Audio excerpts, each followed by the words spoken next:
दुनिया को आईना दिखाने की कोशिश तो बहुत लोगों ने की, लेकिन the greatest showman of India Raj Kapoor साहब ने एक बार अपने ही अंदाज में एक फिल्म के जरिए दुनिया को एक अलग तरीके से आईना दिखाया। और उस आईने में हम सब से जुड़ी एक कड़वी सच्चाई दिखी कि जब भी कोई इंसान एक नई जगह, एक नई दुनिया में प्रवेश करता है जहां उसके लिए सब कुछ नया है, उसे दो चीजें अपनी ओर खींचती हैं। पहली, माया, चाहे पैसे की माया हो, चाहे लस्ट की, शरीर की, खूबसूरती की, किसी लत की, एडिक्शन की। और जब जब वो इंसान खुद को उस माया में फंसता हुआ पाता है, तब तब उसे बाहर सिर्फ नॉलेज यानी विद्या खींचती है। अब आप सोच रहे होंगे ये तो लाइफ वैल्यूज के नाम है, माया, इल्यूजन, नॉलेज यानी विद्या। पर दोस्तों, मैंने कहा ना, राज कपूर साहब को यूं ही नहीं ग्रेटेस्ट शोमैन ऑफ इंडिया कहा जाता है। उन्होंने इन लाइफ वैल्यूज़ के नामों को लेकर अपने फिल्मों के कैरेक्टर के नाम बनाए और इसी पर पूरी एक फिल्म बना दी जिसका नाम था श्री 420। तो दोस्तों, वक्त आ गया है आपका हाथ पकड़कर बॉलीवुड की उन गलियों में ले जाने के लिए जहां फिल्में आपको आपके ही जीवन का अक्स, आईना दिखाती थी। आज की फिल्म है श्री 420। नमस्कार, आदाब, सत श्री अकाल दोस्तों, मैं हूं अंकित और स्वागत है आपका एक बार फिर से म्यूजिकल रिव्यूअर में।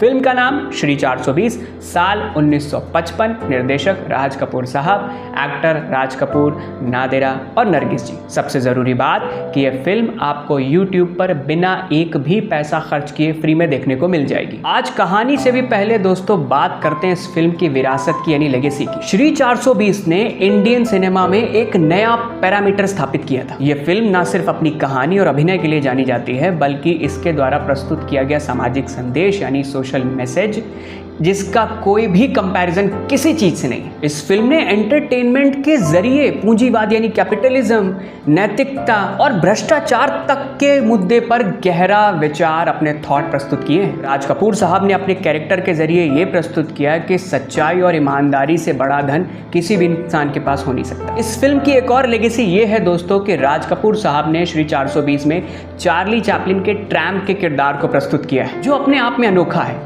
उसकी ज़िंदगी अभागेपन से भरी हुई है, डिवास्टेटिंग है, उसके बाद भी वो हरफन मौला है, खुश रहता है। तो चलिए सोशल मैसेज, कॉमेडी, ह्यूमर और सटायर से भरी इस फिल्म की कहानी की ओर नजर डालते हैं। कहानी राजू नाम के एक लड़के की है जो गरीब है लेकिन ईमानदार है। राजू मुंबई में अपनी किस्मत आजमाने आता है, पर जैसा कि हर इंसान के मुकद्दर में लिखा होता है, उसकी सादगी और उसकी ईमानदारी के कारण उसे संघर्षों के पहाड़ पर चलना पड़ता है। फिल्म की शुरुआत में ही राजू मेरा जूता है जापानी गाते हुए अपनी सोच और अपने विचार और अपनी जिंदगी को आपके सामने रख देते। कहीं ना कहीं इस गाने के जरिए भी भारत ने उस वक्त अपनी आत्मनिर्भरता और स्वतंत्रता की भावना को दर्शकों तक पहुंचाया। मुंबई में राजू की मुलाकात विद्या से होती है यानी नरगिस जी से, जो एक स्कूल टीचर हैं। विद्या की सादगी और ईमानदारी से राजू इतना प्रभावित होते हैं कि दोनों में प्यार हो जाता है। लेकिन कहानी में मोड़ तब आता है जब राजू की मुलाकात माया से होती है यानी नादिरा जी से। माया उसे धोखाधड़ी की दुनिया में खींच लेती है और राजू अपनी ईमानदारी को छोड़कर एक चालाक धोखेबाज बन जाता है। और दोस्तों, यहीं पर फिल्म का टाइटल श्री 420 जस्टिफाई होता है कि क्यों रखा गया है,